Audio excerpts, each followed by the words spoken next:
Angela and David Fine Invention Center at Wits.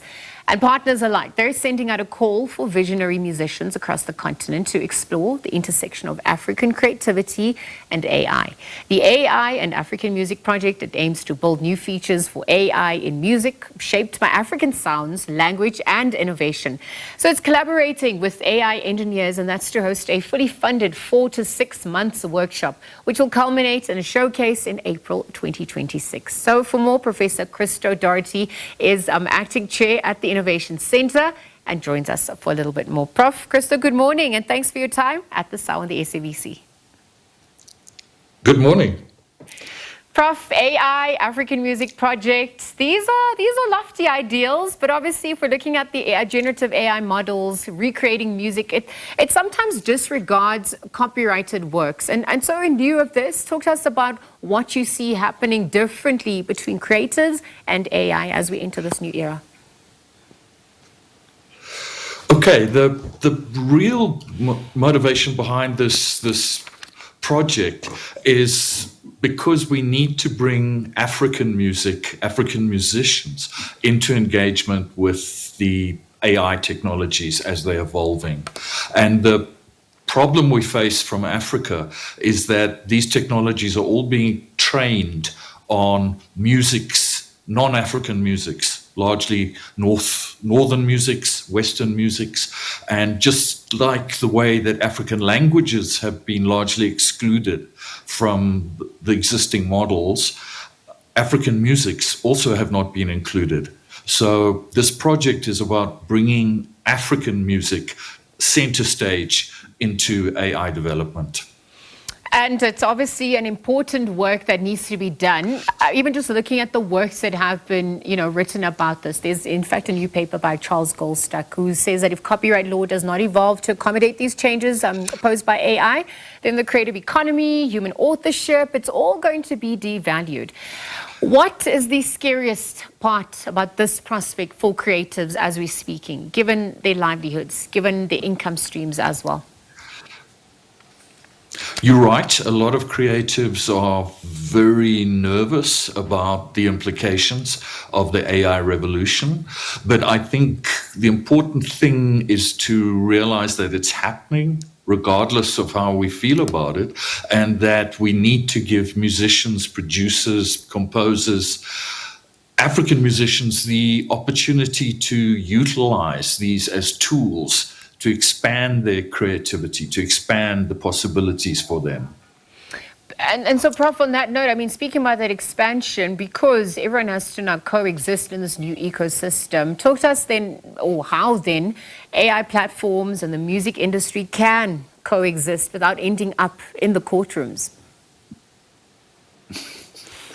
Look, I think there's what we're seeing in the US at the moment, where a lot of the test cases are currently being fought around AI and who actually owns the products of AI tools, and on the other side, how can the creators of AI tools have access to existing music libraries to train their tools on? So everything is very fluid, and certainly you mentioned Charles Goldstuck, who's actually the funder of this project.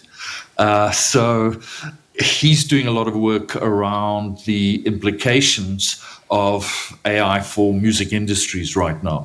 But everything is extremely fluid. It's up for grabs how things are going to work out, which is why this project has been launched right now in this period of uncertainty, but also opportunity.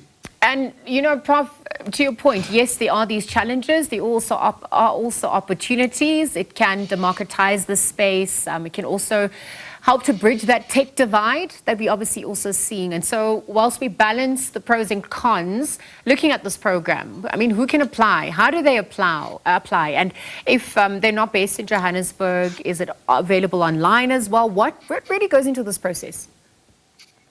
Okay, so we've put out a call, and on Sunday night we closed for expressions of interest. And when we closed, we'd received over 158 expressions of interest from 22 different African countries. So the project has aroused enormous interest right across the continent, and it's a truly pan-African project. And from here, we've just had, over this week, we've had webinars to take those who've sent through expressions of interest, to take them through the application process, and they are now putting through their proposals, which are going to be assessed by, again, a panel of African music, Pan-African music experts.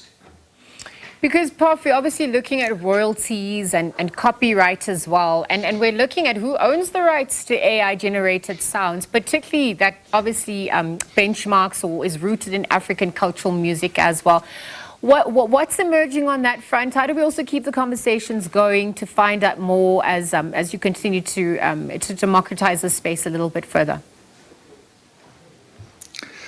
Yeah, as I said, this is everything around ownership and the legal implications of AI-produced products is still in flux. But from our side, absolutely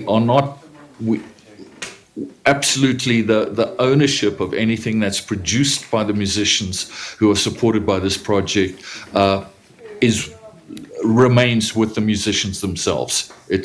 We're not interested in any way infringing on their ownership, their copyright, and going forward, they're going to have to engage with the changing legal environment. The problem here in Africa is very few African countries have really begun to engage with the legal implications. It's starting here in South Africa, but as I'm sure you're aware, our existing Copyright Act is been under revision for a number of years, and that was just to cope with the challenge of digitization, not even AI. Yep. So there's a great deal of work to do in various African countries around the regulatory environment.